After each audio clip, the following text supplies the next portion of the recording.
सांप था, वो सपेरे के घर में पिंडारे में कैद था। काफी दिनों से भूखा प्यासा बेचारा उसी पिंडारे में बंद था। उसी घर में एक चूहा घूम रहा था। सांप ने दिमाग लगाया कि यदि इनसे मैं मदद मांगू तो ये मेरी मदद कर देंगे, मैं बाहर आ सकता हूं। लेकिन तो सांप देवता मन में विचार कर रहे हैं कि आखिर में मदद क्यों करेंगे ये।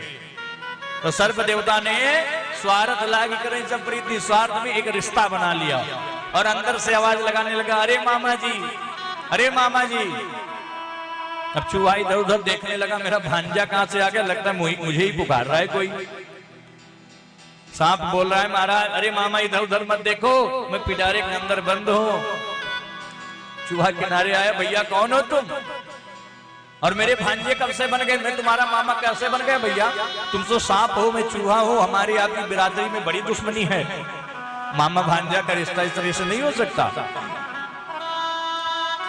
सांप कहने लगा, अरे महाराज मामा जी ऐसी कैसी बातें कर रहे हो, बहुत पुरानी बातें हो गई वो सब।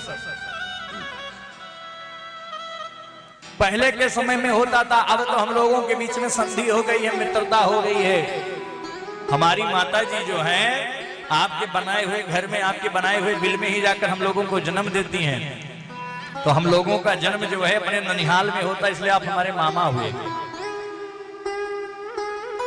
चूहा ने कहा, नहीं नहीं बात समझ में नहीं आ रही है भैया, ये हमारा आपका रिश्ता कुछ जम नहीं रहा है। सांप ने कहा, मामा जी विश्वास करो, मैं झूठ क्यों बोलूंगा आपसे। आपको शायद नहीं पता, लेकिन तो हम लोगों के बड़े बुजुर्गों ने बैठकर संधि की है, आपस में मित्रता हो गई। आज से कोई भी चूहे को नहीं खाएगा और आज से प्रेम बांटेंगे एक दूसरे के बीच में। चूहे के मन में आया, हो सकता है कि कभी घोषणा हुई होगी, हमको पता नहीं चला। अच्छा भैया तो ठीक है, हम लोग मामा भांजे, कोई बात नहीं। सांप कहने लगा, अरे मामा इस तरह से नहीं होता, अभी नए नए मामा भांजे का रिश्ता हुआ है, तो गले बिना मिले आनंद नहीं आएगा, गले तो मिलना ही पड़ेगा। चूहा कहने लगा, फिर क्या करना होगा हमें, गले कैसे मिलेंगे, तुम तो अंदर हो। सांप कहने लगा, आपका इतना तीखा दांत, इतना तेज दांत है, अगर उसी दांत से पिटारे को काट दो महाराज तो मैं बाहर आ जाऊं और हम लोग मिल लें। चूहा कहने लगा, मुझे पता है तुम क्या करने वाले हो, बाहर निकलते ही मुझे खा जाओगे, मुझे पूर्ण विश्वास है। सांप कहने लगा, मामा जी फिर उसी बात पर आ गए, हमने इतना आपको विश्वास दिलाया, हम लोगों के बीच में अब शत्रुता खत्म हो गई, मित्रता भाव प्रकट हो गया है। चूहा, कहा जाता है कि मूर्ख और शंख जो होता है ना, जितना फूंको उतना ही बजेगा वो। मूर्खों को जितना चढ़ाओ वो उतना ही चढ़ते जाएंगे और शंख में जितनी हवा फूंकोगे वो उतना ही तेज बजेगा प्यारे। चूहे को बात समझ में नहीं आई, उसने अपने तीखे दांतों से पिटारे को काट दिया। सर्प देवता बाहर आए, अपने शरीर को उन्होंने फुलाना शुरू कर दिया। चूहा कह रहा है, अरे भांजे क्या कर रहा है तू, तेरी नियत गड़बड़ लग रही है, तू गड़बड़ करने वाला है। सांप हाथ जोड़कर कहने लगा, मामा जी क्षमा कर दीजिए, क्योंकि मैंने सुना है कि पहले आत्मा फिर परमात्मा। अरे मामा मैं 10 दिन से भूखा पड़ा हूं इस पिंजाड़े में, और यदि मैं खाऊंगा नहीं तो मैं मर जाऊंगा, इसलिए अपने प्राण की रक्षा करने के लिए कुछ भी किया जा सकता है। मामा जी मेरे अपराध को क्षमा कर देना, अगर हम बच गए और आप बच गए तो फिर मिलेंगे हम लोग। और एक ही झपट्टे में चूहे को साफ कर गया। गोविंदाय नमो नमः। महाराज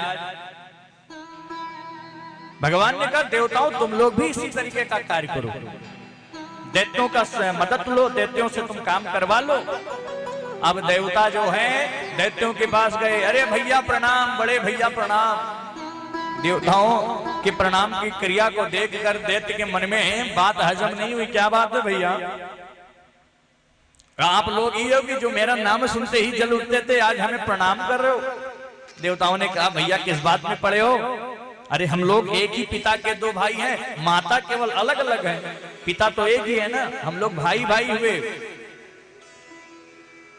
हम लोग भाई भाई हुए, हम लोगों के अंदर कोई बैर नहीं है।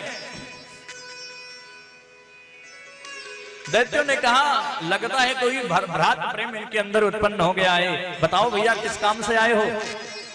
देवताओं ने कहा काम तो कोई नहीं था, लेकिन तो दोनों के स्वार्थ की बात थी, तो मैं सोचा कि अपने बड़े भाई को भी बता दूं। दैत्यों ने कहा ऐसा कौन सा बात है जो हमें बताना चाहते हो तुम?